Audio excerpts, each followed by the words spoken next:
Il y a cette chose que j'ai envie de faire depuis longtemps, mais j'ose pas. Ouais, j'ose pas. C'est bizarre, hein, mais à chaque fois que j'y pense, j'entends mon cerveau me dire Tu vas pas oser faire ça. Non mais, t'es folle ou quoi? Les gens vont te juger. et du coup, je le fais pas. C'est comme si j'avais une foule invisible collée à mes pensées. Des regards qui finalement sont imaginaires nous empêchent de faire les choses.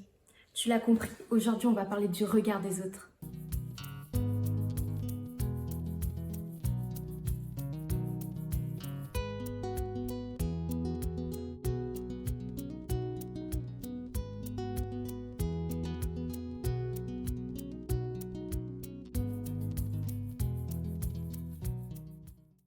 On a tous déjà remarqué que notre perception du regard des autres était différente d'une personne à l'autre. Mais alors pourquoi? J'ai fait mes recherches et j'ai trouvé qu'il y avait 4 piliers à ça. Le premier, c'est notre histoire personnelle.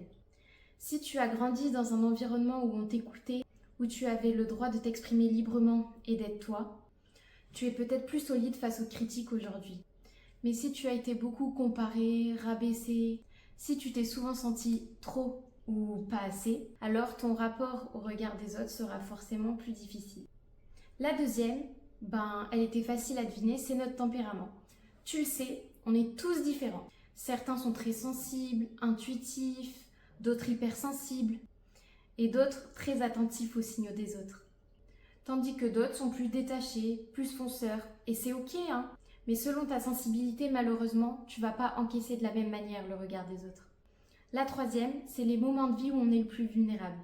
Notamment quand on est au collège, ou de la nouveauté, quand on commence un projet, quand on commence un nouveau boulot, ou juste une période de doute. Dans ces moments-là, on a plus tendance à faire attention au regard des autres. En quatrième, il y a le besoin du moment. Quand on cherche à être aimé, validé, on est très attentif au regard des autres. Mais quand on est focus sur une mission ou un truc qui nous anime, ce regard-là devient flou, presque secondaire. Une autre raison de pourquoi le regard des autres nous atteint autant, c'est tout simplement le besoin d'appartenance. Le regard des autres est relié à un besoin très profond, celui d'être accepté et faire partie d'un groupe. C'est Abraham Maslow qui en parle dans sa pyramide des besoins. Après les besoins vitaux, manger, dormir, être en sécurité, on cherche à appartenir. Et ça commence tôt. Les baskets au collège. Oui, je suis sûre de vous raviver des souvenirs. Vous vous souvenez? En 6e, en 5e, tout le monde avait la chaussure tendance à ses pieds. Ne pas assumer qu'on aime lire sous prétexte que C'est pas cool. changer son style pour rentrer dans un moule. On le fait tous parce qu'on a peur d'être à part. Mais alors, pourquoi notre cerveau dramatise autant? Tu sais que notre cerveau est primitif, donc pour lui, être rejeté est égal danger de mort. À l'époque, si tu étais exclu d'un groupe, tu n'avais plus la possibilité d'être en sécurité, d'avoir la chaleur, de te nourrir. Donc c'était vital. Aujourd'hui, malheureusement, notre cerveau réfléchit quand même comme si c'était une question de survie. Mais alors, qu'est-ce qu'on craint vraiment derrière le regard des autres finalement, si c'est pas un danger de mort? Ce n'est pas juste être mal vu. C'est la peur d'être jugé, donc pas aimé, donc seul. Derrière chaque autocensure, il y a un Je ne suis pas assez. ou Je suis trop. pas assez cool, pas assez drôle, beau, intéressant. Et au bout d'un moment, on croit que notre valeur dépend du regard extérieur. On ne sait plus ce qu'on vaut vraiment. Souvent, on croit être libre, mais il y a des gestes, des idées, des envies qu'on refoule sans même s'en apercevoir. Tu as déjà eu envie de danser dans la rue? De dire ce que tu pensais à un repas de famille? De poster un truc créatif sur les réseaux et tu ne l'as pas fait? Pourquoi? Parce que Qu'est-ce que les autres vont penser? Ça fait bizarre, non?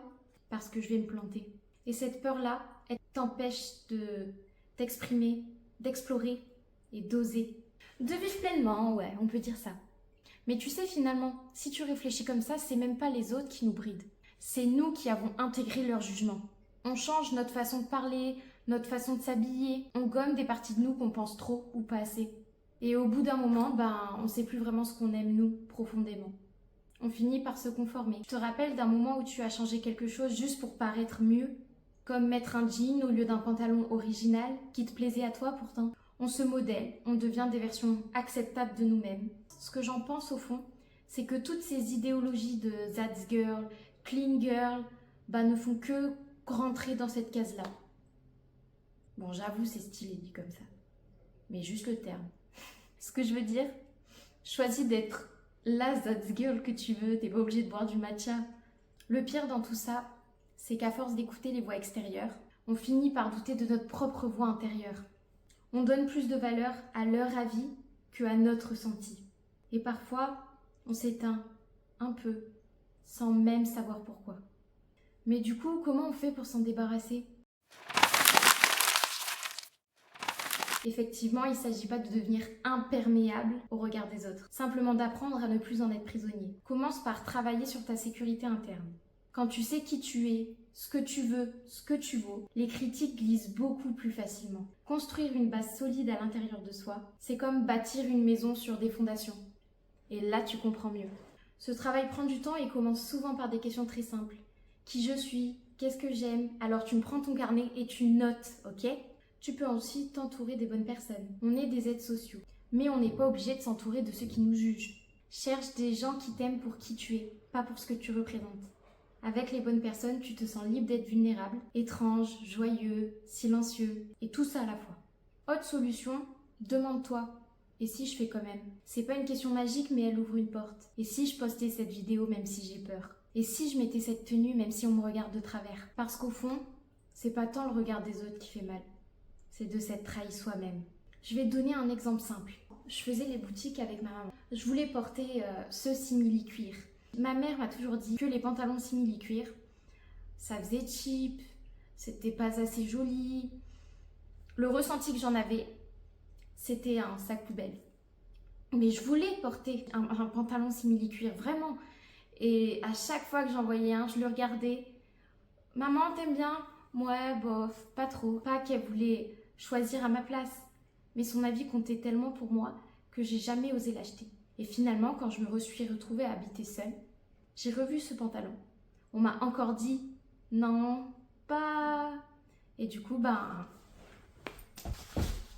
retiens bien quelque chose. Le regard des autres en dit plus sur eux que sur toi. Un jugement, c'est souvent un miroir. Et quelqu'un qui se moque de ton originalité, c'est souvent qu'il étouffe la sienne. Quelqu'un qui critique ton audace, c'est certainement qu'il n'a jamais osé à être aussi audacieux. Maintenant, ferme les yeux. Imagine que personne ne te regarde. Respire un grand coup. Dis-moi, qu'est-ce que tu ferais si le regard des autres n'existait pas ? Dis-moi en commentaire.